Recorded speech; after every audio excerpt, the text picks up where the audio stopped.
பரவலாக பேசப்படுற ஒரு விஷயம்.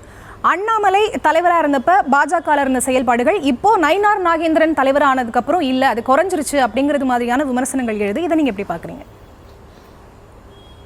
நாளைய தினம் திருநெல்வேலியில் 5 பாராளுமன்ற தொகுதிகளுடைய பூத்து கமிட்டி பொறுப்பாளர்களுக்கான மாநாடு நடக்குது. மாண்புமிகு மத்திய உள்துறை அமைச்சர் அமித்ஷா அவர்கள் வருகிறார்கள்.